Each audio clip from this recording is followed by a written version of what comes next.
అధ్యాయం 26.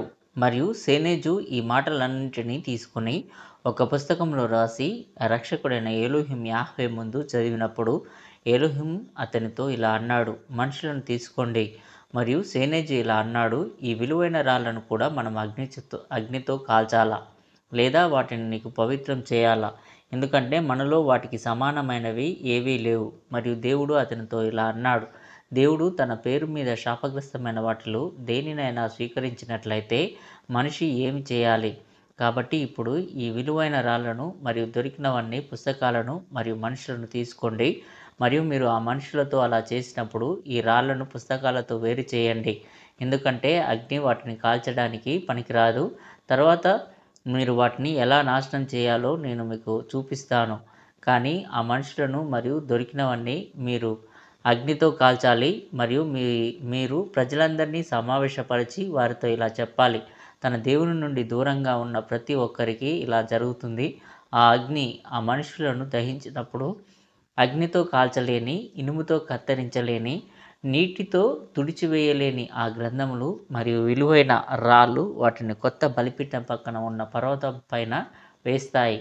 నేను ఒక మేఘాన్ని ఆజ్ఞాపిస్తాను, అది వెళ్ళి మంచును తీసివేసి పుస్తకాలపై కుమ్మరిస్తుంది మరియు దానిలో వ్రాయబడిన వాటిని తుడిచివేస్తుంది, ఎందుకంటే అవి మనుషులకు సేవ చేయని నీటితో తప్ప మరే ఇతర నీటితోనూ తుడిచివేయబడవు. ఆ తర్వాత నేను నా మెరుపును పంపుతాను, అది పుస్తకాలను తగలబెడుతుంది. అయితే రత్నాల విషయానికి వస్తే నేను నా దూతకు ఆజ్ఞాపిస్తాను, అతను వాటిని తీసుకొని వెళ్ళి సముద్రపు లోతుల్లో పడవేస్తాడు. నేను అగాధాన్ని దూస్తాను, అది వాటిని మింగేస్తుంది, ఎందుకంటే అవి అమోరీల విగ్రహాల వల్ల కలుషితమయ్యాయి, కాబట్టి అవి లోకంలో ఉండకపోవచ్చు.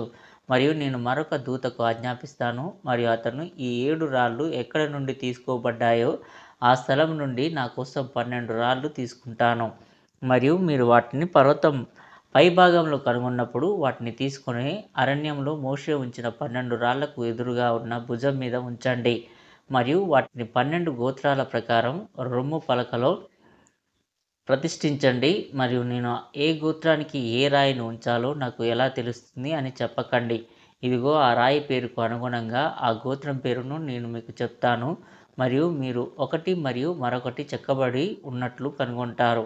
అప్పుడు సేనేజు వెళ్ళి దొరికినవన్నీ మరియు దానితో ఉన్న మనుషులను తీసుకొని ప్రజలందరినీ మళ్ళీ సమావేశపరిచి వారితో ఇలా అన్నాడు, ఇదిగో దేవుడు ఈ రోజు వరకు మనకు చూపించిన అన్ని అద్భుతాలను మీరు చూశారు. మరియు ఇదిగో యెహోవాకు వ్యతిరేకంగా మరియు ఇజ్రాయెల్కు వ్యతిరేకంగా కుతంత్రంగా చెడును రూపొందించిన వారందరినీ మేము వెతికినప్పుడు దేవుడు వారి క్రియల ప్రకారం వాటిని వెల్లడించాడు. మరియు ఇప్పుడు మీలో అలాంటిదే చేయడానికి కుట్ర పన్నిన ప్రతి ఒక్కరూ శపించబడ్డాడు. సహోదరులారా మరియు ప్రజలందరూ ఆమెన్ ఆమెన్ అని జవాబిచ్చారు. అతడు అలాగు చెప్పి విలువైన రాళ్లను తప్ప అందరినీ వారి దగ్గర ఉన్న సమస్తాన్ని అగ్నితో కాల్చివేశాడు. ఆ తర్వాత సేనేజు ఆ రాళ్లను నిప్పుతో కాల్చవచ్చో లేదో నిరూపించాలని కోరుకున్నాడు. మరియు వాటిని నిప్పులో వేశాడు. మరియు అవి దానిలో పడగానే వెంటనే మంట ఆరిపోయింది. సేనేజు వాటిని విరగొట్టడానికి ఇనుము తీసుకున్నాడు. కత్తి వాటిని తాకినప్పుడు దాని ఇనుము కరిగిపోయింది. ఆ తర్వాత అతను కనీసం నీటితో పుస్తకాలను తుడిచిపెట్టేవాడు, కానీ అది వారిపై పడినప్పుడు నీరు ఘనీభవించింది. మరియు అతను దానిని చూసినప్పుడు ఇలా అన్నాడు, మానవ పిల్లల కోసం ఇంత గొప్ప అద్భుతాలు చేసిన దేవుడు ధన్యుడు. మరియు ఆదామును మొదటి సృష్టికర్తగా చేసి అతనికి అన్ని చూపించాడు. ఆదాము ఆ విధంగా పాపం చేసినట్లయితే అతడు ఈ విషయాలన్నింటినీ అతనికి నిరాకరించాలి. లేకపోతే అతను వాటిని మానవుల జాతికి చూపిస్తే వారు వాటిపై ఆధిపత్యం చెలాయిస్తారు. అతడు అలా చెప్పి ఆ పుస్తకాలను రాళ్లను తీసుకుని కొండ శిఖరం మీద పెట్టాడు. యెహోవా ఆజ్ఞాపించినట్లుగా కొత్త బలిపీఠం దగ్గర సమాధాన బలిని, దహన బలిని తీసుకొని కొత్త బలిపీఠం మీద 2000 సంవత్సరాల పాటు అర్పించి వాటన్నింటినీ దహనబలిగా అర్పించాడు. ఆ రోజున వారు గొప్ప విందును ఆచరించారు. అతను మరియు ప్రజలందరూ కలిసి ఆ రాత్రి దేవుడు సేనేజుతో మాట్లాడినట్టు చేశాడు, ఎందుకంటే ఆయన ఒక మేఘాన్ని ఆజ్ఞాపించాడు. అది వెళ్ళి స్వర్గపు మంచు నుండి మంచును తీసి పుస్తకాలపై కురిపించి వాటిని తుడిచివేసింది. ఆ తర్వాత ఒక దేవదూత వచ్చి వాటిని కాల్చివేశాడు. మరియు మరొక దేవదూత విలువైన రాళ్లను తీసుకుని సముద్రం మధ్యలో విసిరాడు. మరియు అతను సముద్రపు లోతును వసూలు చేశాడు మరియు అది వాటిని మింగివేసింది. మరొక దేవదూత వెళ్ళి 12 రాళ్లను తెచ్చి ఆ 7 నుండి తీసిన స్థలంలో వాటిని గట్టిగా ఉంచాడు. మరియు అతను దాని మీద 12 గోత్రాల పేర్లను చెక్కాడు. మరునాడు సేనేజు లేచి తాను ఆ 7 రాళ్లను ఉంచిన కొండ శిఖరం మీద ఆ 12 రాళ్లను కనుగొన్నాడు. వాటిపై కళ్ళ రూపం చిత్రీకరించబడినట్లుగా ఉంది. మరియు మొదటి రాయి దానిపై వ్రాయబడింది రూబేను తెగ పేరు, సార్డిన్ లాంటిది రాయి. రెండవ రాయిని దంతంతో లేదా దంతపు చెక్కారు మరియు దానిలో సిమియోను తెగ పేరు చెక్కబడింది మరియు దానిలో పుష్పరాగం యొక్క పోలిక కనిపించింది. మరియు మూడవ రాయిపై లేవి తెగ పేరు చెక్కబడింది మరియు అది పచ్చలా ఉంది. కానీ 4వ రాయిని స్ఫటికం అని పిలుస్తారు. దానిలో యూదా తెగ పేరు చెక్కబడింది మరియు అది ఒక కార్బాంకిల్తో పోల్చబడింది.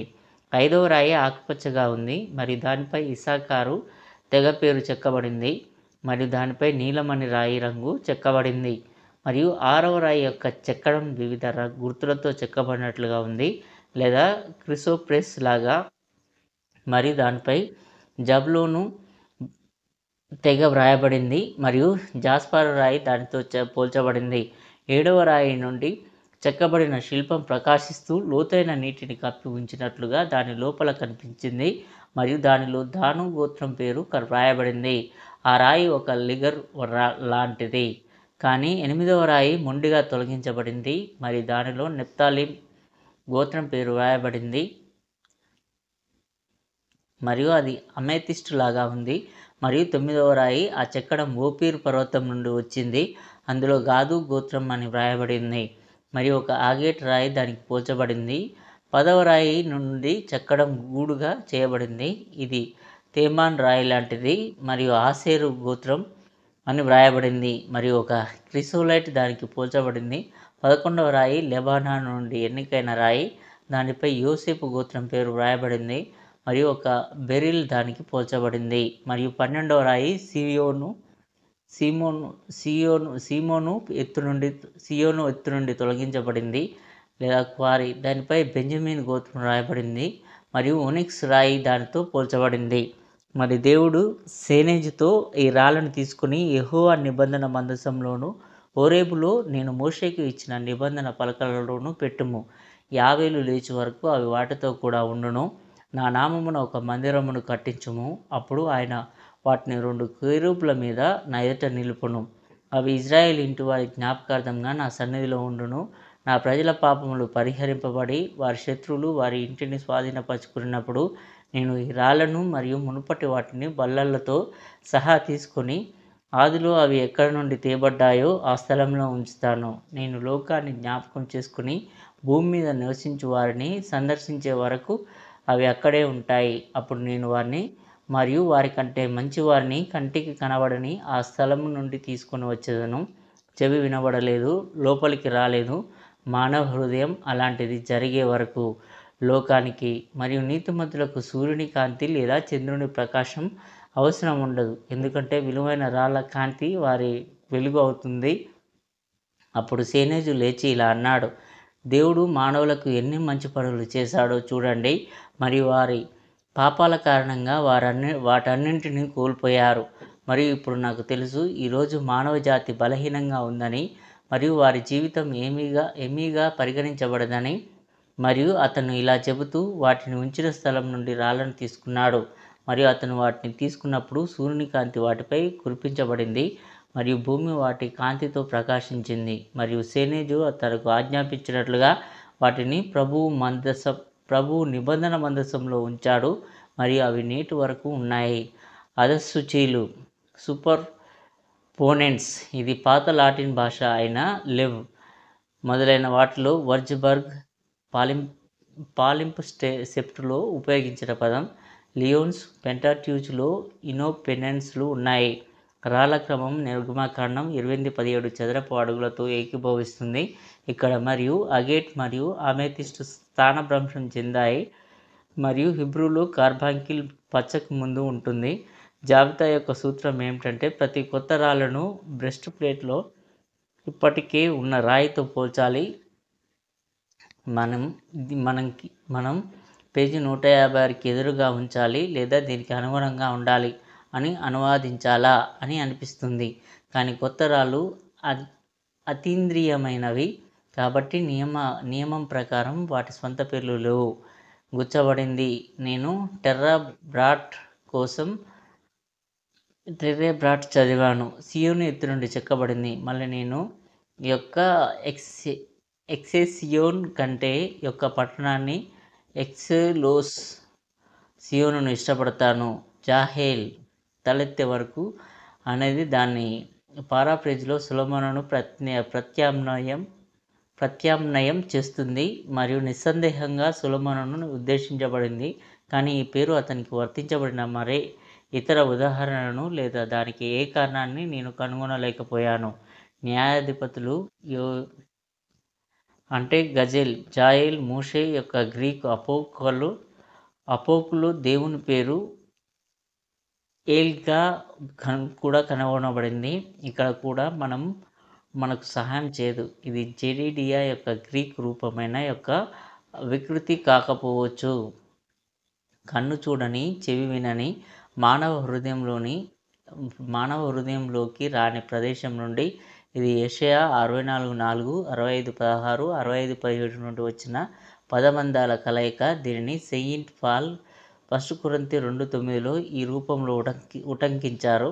మిస్టర్ థాకరే సెయింట్ పాల్ మరియు సమకాలీన యూదు ఆలోచన పేజీ 240 సీక్వెన్స్లో ఈ భాగం వెలుగులో మూలాన్ని చర్చిస్తారు మరియు పాల్ రాసినప్పుడు ఈ కలయిక ఇప్పటికే యూదు వర్గాలలో ఉందని నేను సరిగ్గా నమ్ముతున్నాను. సెక్రాటా ఎలియా ఆరిజన్ ఎలియాస్ అపోకలిప్స్ లేదా యెషయా అసెన్షన్కు కేటాయించిన లేఖనంపై ప్రారంభ వ్యాఖ్యాతలు అవి నేటి వరకు అక్కడ ఉన్నాయి.